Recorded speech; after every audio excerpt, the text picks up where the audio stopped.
ಎಲ್ಲ ನನ್ನ ಪ್ರೀತಿಯ ಸ್ನೇಹಿತರಿಗೆ ನಿಮ್ಮ ರಘುರಾಮ್ ಮಾಡುವ ಪ್ರೀತಿಯ ನಮಸ್ಕಾರಗಳು. ಇವತ್ತು ಮತ್ತೊಂದು ಸತ್ಯ ಕಥೆನ ಹೊತ್ಕೊಂಡು ಇಂಟ್ರೆಸ್ಟಿಂಗ್ ಆಗಿರೋ ವಿಷಯನ ನಿಮ್ಮ ಮುಂದೆ ಹೇಳೋದಕ್ಕೆ ಬಂದಿದ್ದೀನಿ. ಈ ಕತೆಗೆ ನಾನು ಇಟ್ಟಿರೋ ಹೆಸರು ಅನ್ನ ಪರಬ್ರಹ್ಮ ಸ್ವರೂಪ ಅಂತ. ಅಂದರೆ ಊಟ ಅನ್ನೋದು, ಅನ್ನ ಅನ್ನೋದು ಎಷ್ಟು ಮುಖ್ಯ ಅನ್ನೋದು ಈ ಕಥೆನಲ್ಲಿ ನಿಮ್ಗೆ ಗೊತ್ತಾಗುತ್ತೆ. ಈ ಕತೆ ಸಂಬಂಧಪಟ್ಟಿರೋದು ನಮ್ಮ ಕನ್ನಡ ಚಿತ್ರರಂಗದ ಮತ್ತೊಬ್ಬ ಹಿರಿಯ ದಿಗ್ಗಜ ಮೇರು ನಟ ಬಾಲಕೃಷ್ಣ ಅವ್ರ ಬಗ್ಗೆ. ಬಾಲಕೃಷ್ಣ ಅವರು ಎಂಥ ಕಲಾವಿದರು, ಅವ್ರು ಮಾಡಿರೋ ಸಿನಿಮಾಗಳು, ಇದ್ರ ಬಗ್ಗೆ ಎಲ್ಲ ನಿಮಗೆ ಗೊತ್ತೇ ಇದೆ. ಆದರೆ ಅವರ ಜೀವನದಲ್ಲಿ ನಡೆದ ಒಂದು ಸತ್ಯ ಘಟನೆನ ನಾನು ನಿಮ್ಮ ಮುಂದೆ ಹೇಳೋದಕ್ಕೆ ಇಷ್ಟಪಡ್ತೀನಿ. ಸಿಂಗಾರಿ ಬಂಗಾರಿ ಅನ್ನೋ ಒಂದು ಚಿತ್ರ.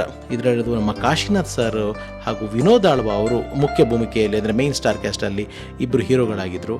ಈ ಸಿನಿಮಾ ಶೂಟಿಂಗು ಸಾಕಷ್ಟು ಭಾಗಗಳು ನಮ್ಮ ಕರಾವಳಿ ಭಾಗದಲ್ಲಿ ಮಂಗಳೂರು ಹತ್ರನೇ ನಡೀತಾ ಇತ್ತು. ಅದರಲ್ಲಿ ಬಾಲಕೃಷ್ಣ ಅವರು ಒಂದು ಪೂಜಾರ ಕ್ಯಾರೆಕ್ಟರಲ್ಲಿ ಅಭಿನಯಿಸಿದರು. ಔಟ್ಡೋರ್ ಶೂಟಿಂಗ್ ಅಲ್ವಾ, ಯಾವಾಗ ಯಾವ ಕಲಾವಿದರು ಬೇಕಾಗ್ತಾರೋ ಏನೋ ಅಂತ ಗೊತ್ತಿಲ್ಲ. ಒಟ್ಟಿಗೆ ಒಂದು 20 ದಿವಸ ಡೇಟ್ನ ತೊಗೊಂಡ್ಬಿಟ್ಟಿದ್ರಂತೆ. ಅದೇ ಸಂದರ್ಭದಲ್ಲಿ ಬಾಲಕೃಷ್ಣ ಅವರು ಈ ಥರ ಮಂಗಳೂರಿನಲ್ಲಿ ಒಂದು ಸಿನಿಮಾ ಶೂಟಿಂಗಲ್ಲಿದ್ದಾರೆ ಅಂತ ಗೊತ್ತಾಗಿ ಇಲ್ಲಿ ಇನ್ನೊಂದು ಪಿಕ್ಚರ್ಗೆ ಅವರ ಒಂದು ಡೇಟ್ ಬೇಕಾಗಿದ್ದರಿಂದ ಈ ಒಂದು ಪ್ರೊಡಕ್ಷನ್ ಟೀಮು ಅಲ್ಲಿ ಮಂಗಳೂರಿನಲ್ಲಿ ಬಾಲಕೃಷ್ಣ ಅವರು ಇಳ್ಕೊಂಡಿದ್ದಂಥ ಹೋಟ್ಲಿಗೆ ಸಂಪರ್ಕ ಮಾಡಿದ್ದಾರೆ. ಈ ಥರ ಒಂದು ಆಗುತ್ತಾ, ಒಂದು 3 to 4 ಡೇಸ್ ಡೇಟ್ನ ಅಡ್ಜಸ್ಟ್ ಮಾಡೋದಕ್ಕೆ ನಮ್ಮ ಚಿತ್ರದಲ್ಲಿ ಒಂದು ಒಳ್ಳೆಯ ಪಾತ್ರ ಆಯಿತು ಅಂತ. ಕಲಾವಿದರುಗಳಿಗೆ ಅವಾಗ ಕೆಲಸಗಳು ಸಿಕ್ಕಿದ್ರೇ ಒಂದು ಹಬ್ಬ. ಆವಾಗ ನಮ್ಮ ಬಾಲಣ್ಣ ಅವರು ಆ ಚಿತ್ರತಂಡನ, ನಿರ್ದೇಶಕರನ್ನ, ನಿರ್ಮಾಪಕರನ್ನ ಎಲ್ಲರನ್ನೂ ರಿಕ್ವೆಸ್ಟ್ ಮಾಡ್ಕೊಂಡಿದ್ದಾರೆ. ಒಂದು 3 ದಿವಸ ನನಗೆ ಗ್ಯಾಪ್ ಕೊಟ್ಟರೆ ನಾನು ಅಲ್ಲಿ ಹೋಗಿ ಆ ಪಿಕ್ಚರು ಅಭಿನಯಿಸ್ಕೊಂಡ್ಬರ್ತೀನಿ, ಸೊ ಒಂದಿಷ್ಟು ವರಮಾನ ಆಗುತ್ತೆ ಅನ್ನೋ ಉದ್ದೇಶ ಅವ್ರದ್ದಾಗಿತ್ತು. ಆ ಚಿತ್ರದ ನಿರ್ದೇಶಕರಾದ ಚಂದ್ರ ಸಾಳ್ವ ಅವರು, ಆ ಟೀಮ್ ಅವರೆಲ್ಲ ಆಯಿತು ಸರ್ ಹೊರಟು ಬನ್ನಿ ಬಾಲಣ್ಣ ಅಂತ ಹೇಳಿದ್ದಾರೆ. ಆವತ್ತಿನ ದಿವಸ ಶೂಟಿಂಗ್ ಒಂದು 4-4:15 ಮುಗಿಸಿದ್ದಾರೆ. ರಾತ್ರಿ 9 ಗಂಟೆಗೇನೋ ಬಸ್ಸು ವಾಪಸ್ಸು. ನೋಡಿ, ಅಷ್ಟು ದೊಡ್ಡ ಕಲಾವಿದರು ಬಸ್ಸಲ್ಲೇ ಪ್ರಯಾಣ ಮಾಡ್ತಿದ್ರು. ರಾತ್ರಿ 9-9:30 ಬೆಂಗಳೂರಿಗೆ ಮಂಗಳೂರಿಂದ ಬಸ್ ಇದೆ.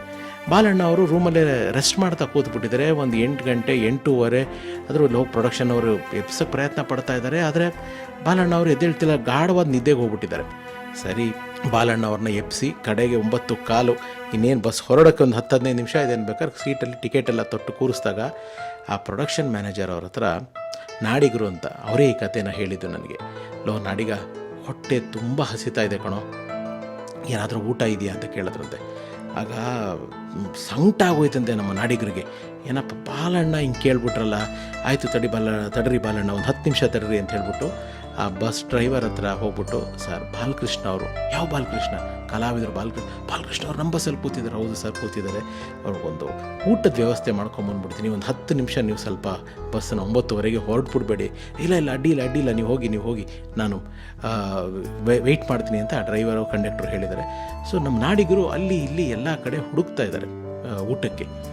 ಎಲ್ಲ ಹೋಟ್ಲುಗಳು ಮುಚ್ಚೋಗ್ಬಿಟ್ಟಿದೆ. ಒಂದೇ ಒಂದು ಹೋಟ್ಲು ಆಲ್ಮೋಸ್ಟ್ ಮುಚ್ಚಿದ್ದಾರೆ, ಬಾಗಿಲು ಚೂರು ತೆಗೆದಿದ್ದಾರೆ. ಅಲ್ಲಿ ಹೋಗ್ಬಿಟ್ಟು, ಸರ್ ಏನು ನಿಮ್ಮ ಸ್ಟಾಫ್ಗೆ ಅಂತ ಮಾಡ್ಕೊಂಡಿರ್ತೀರಲ್ಲ ಊಟ, ಆ ಊಟ ಏನಾರು ಇದ್ರೆ ಕೊಡಿ. ಇಲ್ಲ ರೀ, ಏನೂ ಇಲ್ಲ ಸರ್, ಕಲಾವಿದರು ಬಾಲಕೃಷ್ಣ ಅವ್ರಿಗ ಎಲ್ಲಿದ್ದಾರೆ ಬಾಲಕೃಷ್ಣ? ಇಲ್ಲ, ಬೆಂಗಳೂರು ಹೊರಟಿದ್ದಾರೆ, ಬಸ್ಸಲ್ಲಿದ್ದಾರೆ, ತರ್ರಿ ಅಂತ ಅವರೇ ಅವ್ರ ಸ್ಟಾಫ್ಗೆ ಅಂತ ಮಾಡ್ಕೊಂಡಿದ್ದ ಬಿಸಿ ಊಟನ ಕೊಟ್ಬಿಟ್ಟು ಊಟ ಮಾಡಿ ಆಮೇಲೆ ಬಸ್ಸು ಹೊರಟಿದೆ. ಬಸ್ನವರು ಪಾಪ ಅಷ್ಟೊತ್ತು ಕಾದಿದ್ದಾರೆ.